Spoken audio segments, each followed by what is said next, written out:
ठीक है कि CEC test it's a good step by the commission so far as इसमें आप रिफॉर्मेटिव कर रहे हैं, पर आपने नॉर्मलाइजेशन का जो प्रोसेस किया है उसके बारे में ना एक्सप्लेन किया है, और ये प्रेसेंटाइल जो आप एक नया कहाँ से उसको क्या लाने की जरूरत थी, इस प्रेसेंटाइल में you are killing the merit.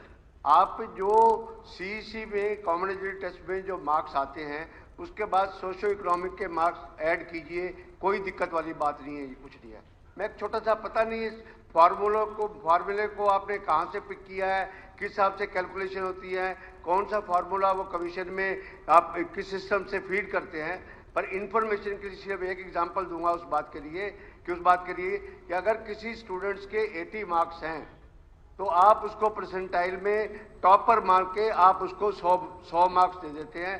उसके बाद सोशो इकोनॉमिक की बात है। एक किसी के अगर 64 मार्क्स हैं तो आपका परसेंटाइल का पता नहीं क्या फार्मूला है कि उसको 99 मार्क्स मिल जाते हैं। तो जी इसी it is to be clarified, इसकी जरूरत क्या है परसेंटाइल करने की, नॉर्मलाइजेशन की प्रोसीजर क्या, जरूरत क्या है इस बात की। जो बच्चा मेरिटोरियस है, अगर उसके 80 नंबर आते हैं, अगर सोशल इकोनॉमिक में 5 नंबर आते हैं, 7 नंबर आते हैं, ऐड कीजिए, नहीं आते तो उसमें 64 और 80 16 मैं परमिशन लेके बोल रहा हूँ, तो बात नहीं, ये डिबेट का हाथ लंबा हो जाएगा, परमिशन दी आप जवाब देंगे आपकी बात का। It's a matter regarding the youth, ये स्टेट के यूथ के लिए एक इंपॉर्टेंट मैटर है, उस बात के लिए। मेरे डिबेट तो बहुत लंबी हो जाएगी इस तरीके से। नहीं, चलिए ये एक अंतिम विषय है। आप बैठो सियाग साहब प्लीज, नहीं ऐसे नहीं, सियाग साहब बैठिए, आप सुझाव लिख के दे देना, लिख के दे देना, आप रिटर्न में दे देना, आप रिटर्न दे देना। ये इंपॉर्टेंट विषय है, इस पर बता दूं, बाकी लिख के दे देना।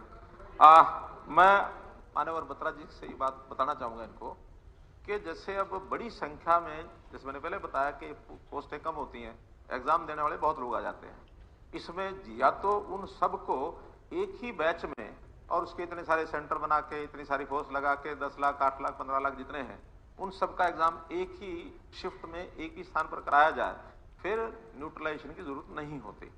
लेकिन अगर उसको कोई मान लो स्टाफ सिलेक्शन कमीशन ने किया कि हम एक साथ कराने में सक्षम नहीं है, हम तो 10 लाख हैं तो 2-2 लाख 5 शिफ्टों में कराएंगे, और 5 शिफ्टों में पेपर भी 5 अलग अलग होंगे, तो उनका जो हार्डशिप का लेवल है हर एक पेपर का, ये अलग अलग होता है। आप तो बहुत इन विषयों में से पारंगत होंगे, रहे होंगे।